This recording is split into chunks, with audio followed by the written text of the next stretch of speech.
பிரியமான ஆன்லைன் குடும்பத்தாரே, உங்களை எல்லாம் இந்த ஃபெய்த் கிளினிக்ல சந்திக்கிறதுல ரொம்ப சந்தோஷமா இருக்கு. கர்த்தர் பெரிய காரியங்களை செய்ய இருக்கிறார். பாருங்க, இந்த 4 நாட்கள் சபையில VBS நடந்து கொண்டு இருந்தனால இந்த ஃபெய்த் கிளினிக்ல லைவ்ல எங்கனால வர முடியல. ஸோ கர்த்தர் இன்னைக்கு இணைய வைத்திருக்கிறார். ரொம்ப முக்கியமான ஒரு காரியம், மாதத்தின் கடைசி நாள். இன்னைக்கு நீங்க விட்டுறக்கூடாது. கர்த்தர் இந்த மாதம் உங்களுக்கு செய்ய வேண்டும் என்று இருந்த அனைத்து காரியத்திலும் நீங்கள் ஜெயம் எடுக்கும்படியாக இந்த நாளை நீங்க விட்டுறாதீங்க. பிரியமானவர்களே, உங்களுக்கான தீர்க்க தரிசன வார்த்தையாக கர்த்தர் சொல்லுகிறது என்னன்னா, வாசிக்கிறேன். ஏசாயா 49 அதிகாரம் 11வது வசனம் இப்படியாக சொல்லுகிறது, என் மலைகள் எல்லாம் வழிகளாக்குவேன், என் பாதைகள் உயர்த்தப்படும். முதல் காரியம் கர்த்தர் சொல்லுகிற காரியம், பிரியமானவர்களே, உங்களுடைய மலைகளை எல்லாம் கர்த்தர் வழிகள் ஆக்குவார். வேதாகமத்துல யோனத்தான் என்ற ஒரு அருமையான ஒரு மகன் இருக்கிறார். சவுலுடைய மகன், தாவீதோடு கூட உடன்படிக்கை நண்பனாக, உடன்படிக்கை சகோதரனாக இருந்த ஒரு அருமையான நபர். ஒரு குறிப்பிட்ட நேரம் வரும்பொழுது பெலிஸ்தியர்கள் போராடுகிறாங்க. இன்னைக்கு கூட உங்க வாழ்க்கையில இந்த மாதிரி போராட்டங்கள் இருக்கலாம். மாதத்தின் கடைசி நாள் இவ்வளோ போராட்டமா இருக்கே என்று சொல்லி நீங்க என்னோடு இணைந்து கண்ணீரோட இருக்கலாம். ஆனா கர்த்தர் இன்னைக்கு உங்களோடு கூட பேச போகிறாரு. இங்க யோனத்தான் பாருங்களேன், 1 சாமுவேல் 14 அதிகாரம் 4வது வசனத்தை வாசிக்கிறேன். யோனத்தான் பெலிஸ்தரின் தானியத்திற்கு போக பார்த்த வழிகளின் நடுவே இந்த பக்கம் ஒரு செங்குத்தான பாறையும் அந்த பக்கம் ஒரு செங்குத்தான பாறையும் இருந்தது. பாத்தீங்களாங்க, 2 பக்கமும் பெரிய பெரிய பாறைகள், ஒரு மலை போல. ஆனா யோனத்தானால அந்த பெலிஸ்தரின் பாளையத்துக்கு அந்த பக்கம் போனாதான் ஜெயம் எடுக்க முடியும். யாருமே போக முடியாத ஒரு சூழ்நிலையில யோனத்தான் நடுவுல நிக்கிறாரு. ஆனா இங்க என்ன தெரியுமாங்க யோனத்தான் செய்தாரு? வாசிக்கிறேன் 6வது வசனம்.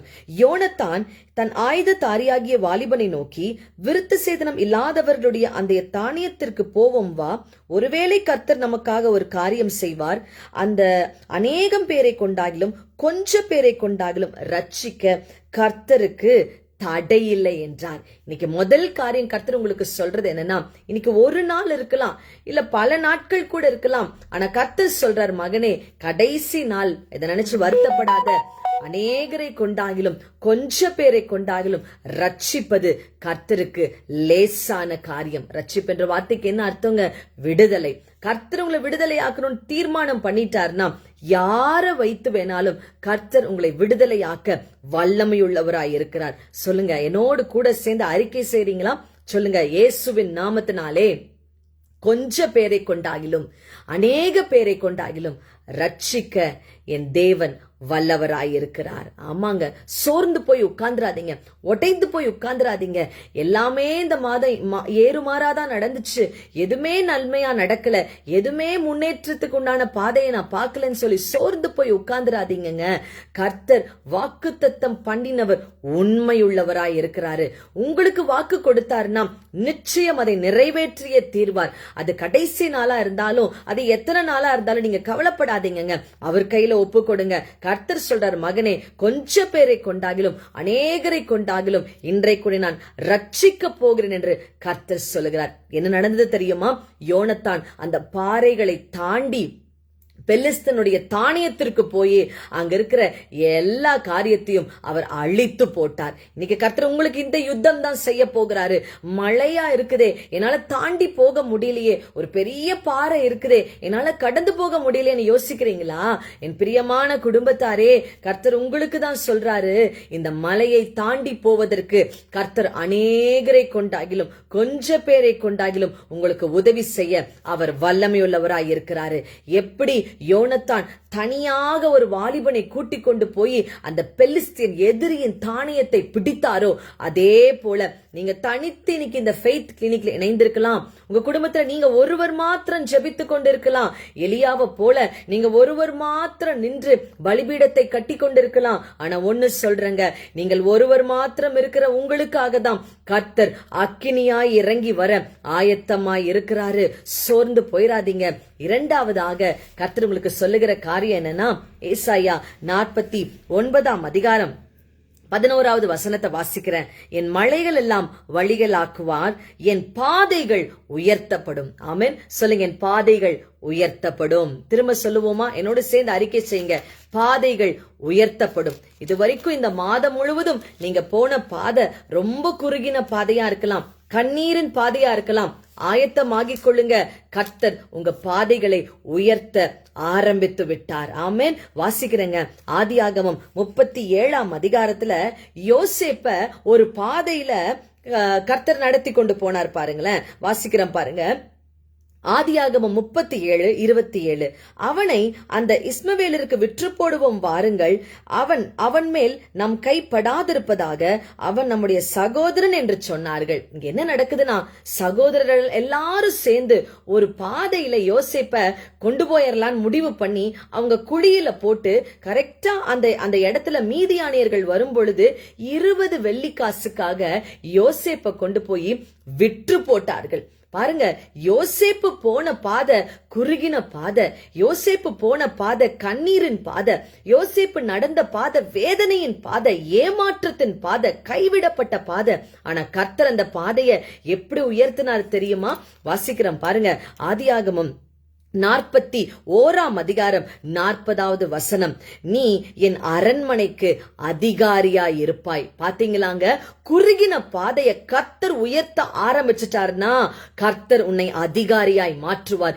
எங்கிருந்து அதிகாரியா மாற்றுவார்னா, அடிமைத்தனத்திலிருந்து நீங்கள் அதிகாரியாய் மாற்றப்படுவீர்கள். என் பிரியமான குடும்பத்தாரே, இந்த மாதம் அநேகருக்கு நீங்க அடிமையாயிருக்கலாம், அநேக பாவத்துல அடிமையாயிருக்கலாம், அநேக மனுஷங்க உங்களை உபயோகப்படுத்தி உங்க முதுகுல டிராவல் பண்ணிட்டு உங்களை அடிமைகளை மாதிரி உபயோகப்படுத்தி இருக்கலாம்.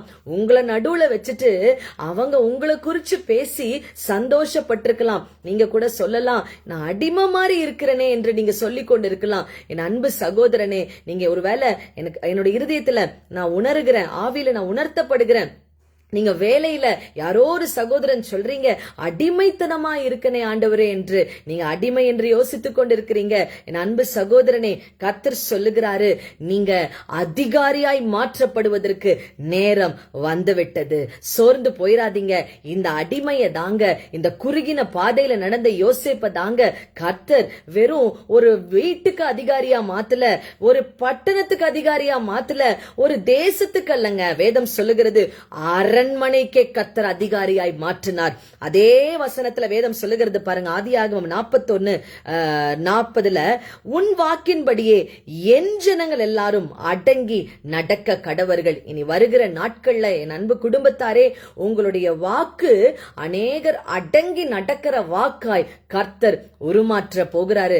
உங்க பேச்சுக்கே மரியாதை இல்லைன்னு சொல்றீங்களா? நீங்க நல்லதுதான் சொல்லியிருப்பீங்க, ஆனா உங்களை தான் கெட்டதுன்னு சொல்றாங்களா? நீங்க நல்ல காரியத்தை சொல்லியிருப்பீங்க, ஆனா நீங்க தான் தப்பு தப்பு தப்புன்னு மனிதர்கள் உங்களை குற்றப்படுத்துறாங்களா? கவலைப்படாதீங்க. கர்த்தர் உங்களுக்கு ஒரு வாக்கு கொடுக்கிறாரு. உங்களுடைய வாக்கு இனி அநேக ஜனங்கள் அடங்கி நடக்கிற வாக்காய் கர்த்தர் மாற்ற போகிறாரு. நீங்க ஜெபிக்க வேண்டியது என்ன தெரியுமா?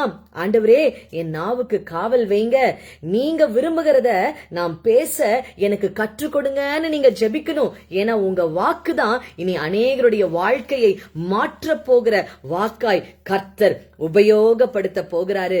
கவலைப்படாதீங்க. அடுத்ததாக வேதம் சொல்லுகிறது, சிங்காசனத்தில் மாத்திரம் உன்னிலும் நான் பெரியவனாய் இருப்பேன். 41வது வசனம். பின்னும் பார்வோன் யோசேப்பை நோக்கி, பார், எகிப்து தேசம் முழுமைக்கும் உன்னை அதிகாரி ஆக்கினேன். ஆமாங்க, அடிமையா விற்கப்பட்டாரு. மீதியானியர்கள் யாருனே தெரியாத மனுஷங்க கிட்ட போய் கண்ணீரோட வாழ்ந்து கொண்டிருந்தாரு. அதே எகிப்துல வேலைக்காரனா இருந்தாரு. போர்த்திபாருடைய வீட்டுல பாத்திரங்களை கழுவி கொண்டு சமையலை செஞ்சுட்டு ஒரு வேலைக்காரனை போல இருந்த யோசேப்ப கர்த்தர் அதே தேசத்துல அதே போர்த்திபார் வீட்டாரின் கண்களுக்கு முன்பாக கர்த்தர் தேசத்துக்கே அதிகாரியாய் மாற்றினார். என் அன்பு குடும்பத்தாரே, இந்த மாதம் நீங்க அநேக இடத்துல வேலைக்காரனை போல கண்ணீரோட இருந்திருக்கலாம், வேதனையோட இருந்திருக்கலாம். ஆண்டவரே, என்னை இப்படி ட்ரீட் பண்றாங்களேப்பா, என்னை இப்படி நடத்துறாங்களே என்று கண்ணீரோடு இருந்திருக்கலாம். ஆனா கர்த்தர் சொல்றாரு, உங்க பாதைகள் உயர்த்தப்படும், உங்க பாதைகள் உயர்த்தப்படும். கர்த்தர் உயர்த்தினார்னா ராஜாவா தாங்க மாற்றுவாரு. மூன்றாவதாக கர்த்தர் செய்ய போற காரியத்தை பாருங்களேன். ஏசாயா 49ஆம் அதிகாரம் 19வது வசனத்தை வாசிக்கிறேன். அப்பொழுது உன் வனாந்தரங்களும் உன் பாலிடங்களும் நிர்மூலமான உன் தேசமும் இனி குடிகளின் திரளினால் உனக்கு நெருக்கமாயிருக்கும். உன்னை விழுங்கினவர்கள் தூரம் ஆவார்கள். ஆமாங்க, உங்களை பற்றி புறம் பேசினவர்கள், குறை பேசினவர்கள், நீங்க வளரக்கூடாது என்பதற்காகவே உங்களுடைய காலுக்கு வளை விரித்தவர்கள், கண்ணி வைத்தவர்கள், கர்த்தர் சொல்றாரு உங்களை விட்டு தூரமாக்க போகிறாரு. இனி அவர்களை தேடியும் நீங்கள் காணாதிருப்பீர்கள். நான் என் வாழ்க்கையில ஊழியத்துல நான் அனுபவித்தது சொல்றேங்க. எங்க வாழ்க்கைக்கு விரோதமாக, ஊழியத்துக்கு விரோதமாக, சில காரியங்களுக்கு விரோதமாக நிறைய பேர் கிரியை செய்தாங்க. ஆனா கர்த்தர் விடல, யாரையும் விடல. ஏன் தெரியுமாங்க? கர்த்தரால அழைக்கப்பட்டவனை கர்த்தர் ஒரு நாளும் கைவிட மாட்டார். இன்னைக்கு என்னோடு கூட இணைந்திருக்கிற நீங்க தான் கர்த்தரால அழைக்கப்பட்டவர்கள். நீங்க தான் உங்க குடும்பத்தில் தெரிந்து கொள்ளப்பட்டவர்கள். என்னோட சேர்ந்து சொல்றீங்களா? ஏசப்பா, என்னை அழைக்கப்பட்டவனாய் நீங்க வைத்ததற்காய் நன்றி ஆண்டவரே. அழைக்கப்பட்டவன ஒருவரும் தொட கர்த்தர் விட மாட்டாருங்க. ஒருவேளை உங்களுக்கு விரோதமா அவங்க எழும்புற மாதிரி இருக்கலாம், உங்களை பத்தியே சுத்தி உட்கார்ந்து பேசுற மாதிரி இருக்கலாம். கவலைப்படாதீங்க. எவ்வளோ அவங்க பேசுறாங்களோ அவ்வளவு உங்களுக்கு ஆசீர்வாதமாய் கர்த்தர் உருமாற்ற போகிறார். இங்க வேதம் சொல்லுகிறது, உன்னை விழுங்கினவர்கள் தூரம் ஆவார்கள். கர்த்தர் பாருங்களேன், உங்களை விட்டு அவங்களை தூரமாக்க போறாங்க. ஏன் தெரியுமாங்க? எங்கேயோ கொண்டு போய் ஆண்டவர் அவங்கள போட போறது இல்ல. அவர்கள் கண் பார்க்க உங்களுடைய தரத்தை கர்த்தர் உயர்த்த போகிறார். உங்களுடைய வாழ்க்கையை கர்த்தர் உயர்த்த போகிறார். யார் உங்களை விழுங்க நினைத்தாங்களோ அவர்கள் கண் பார்க்க உங்க பதவிகளை உயர்த்த போகிறார், சம்பளங்களை உயர்த்த போகிறார். ஆயத்தமாகிக் கொள்ளுங்க. கர்த்தர் செய்வேன் என்று சொன்னால் நிச்சயமாய் செய்வார். இங்க வேதம் சொல்லுகிறது, உன் வனாந்திரங்களும் உன் பாலிடங்களும் இனி ஜன திரளினால் நிரப்பப்படுமா. யோபுவுடைய வாழ்க்கையில யோபு நினைத்தாரு, பிரச்சனை வந்துருச்சு, போராட்டம் வந்துருச்சு, கஷ்டம் வந்துருச்சு. சரி, என் குடும்பத்தார் கூட இருப்பாங்க, என் நண்பர்கள் கூட இருப்பாங்க, என் பிள்ளைகளாச்சு கூட இருப்பாங்கன்னு சொல்லி யோபு நினைச்சாருங்க. ஆனா என்ன நடந்தது தெரியுமா? பிள்ளைகள் கூட நிக்கல. பிரச்சனை வந்ததுக்கு பிற்பாடு மனைவி கூட நிக்கல. அதாவது குடும்பத்தார், சொந்தக்காரங்க கூட நிக்கல. சரி, நண்பர்களாவது நிப்பார்கள்னு பார்த்தா பாருங்க, யோபுவை தேடி வந்த 3 நண்பர்களும் போக போக யோபுவை சபிக்கதான் ஆரம்பிச்சாங்க. யாருமே இல்லாத ஒரு தனி மரமாக யோபு நிறுத்தப்பட்டார். இன்னைக்கு நீங்க கூட ஒரு தனி மரமாக நிறுத்தப்படலாம். எல்லாரும் கூட இருந்த மாதிரி ஒரு நாள் இருந்தது. ஆனா இன்னைக்கு யாருமே இல்லாத ஒரு நிலையில தனிமரமா நிறுத்தப்பட்டு இருக்கிறீங்களா? யோபுக்கு நடந்தது தாங்க கர்த்தர் உங்களுக்கும் செய்வாரு. வாசிக்கிட்டுமா? யோபு 42 அதிகாரம் 12வது வசனத்தை வாசிக்கிறேன்.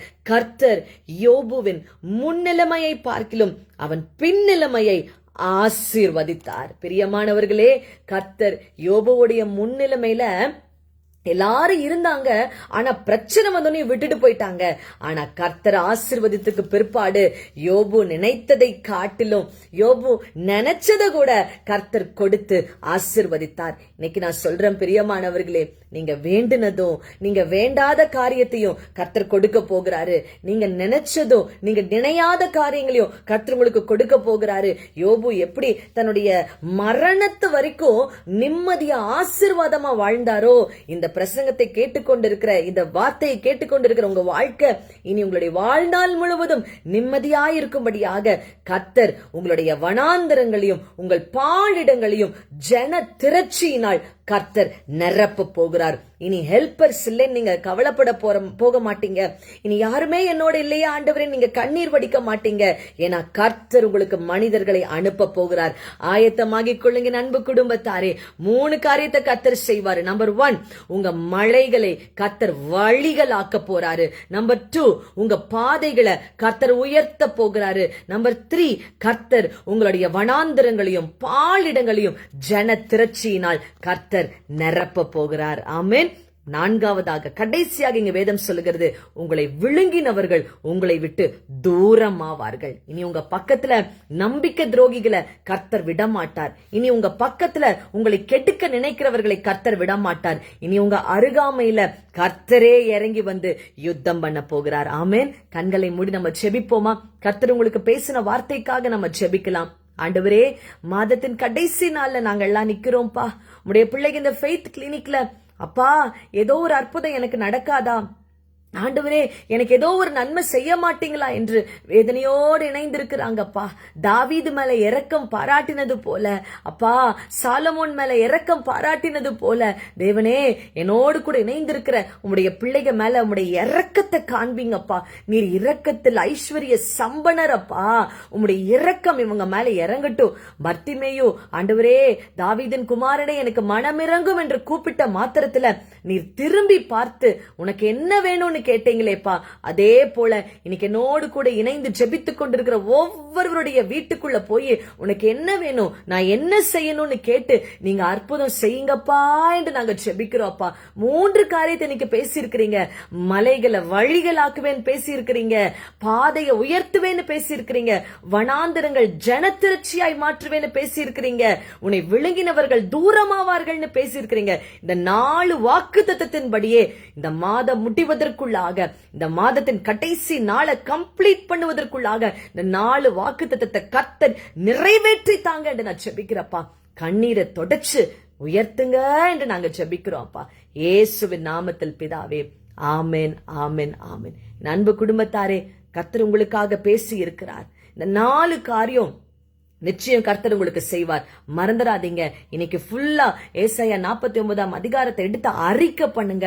நிச்சயமாய் நீங்க சொன்னபடியே கர்த்தர் உங்களுக்கு செய்து முடிப்பார். ஆமென். Thank you so much for joining. நாளை காலையில அதிகாலை ஜெபம் 5:30 மணியிலிருந்து 6:30 மணி வரைக்கும் B2B ஃபேமிலி என்ற யூடியூப் பேஜ்ல தடைகளை உடைக்கிற ஜெபம் நடந்து கொண்டிருக்கிறது. எங்களோடு கூட காலை ஜெபத்துல இணைந்து கொள்ளுங்க. 5:30 மணியிலிருந்து 6:30 மணி வரைக்கும். அதற்கு பிற்பாடு நாளைக்கு வெள்ளிக்கிழமை உபவாச ஜெபம் நடைபெறும் 10:30 மணிக்கு அதே B2B ஃபேமிலி என்ற யூடியூப் பேஜ்ல எங்களோடு கூட இணைந்து கொள்ளுங்க. கர்த்தர் சொன்ன வாக்குத்தத்தத்தின்படியே பெரிய காரியங்களை செய்வார். Thank you so much for joining.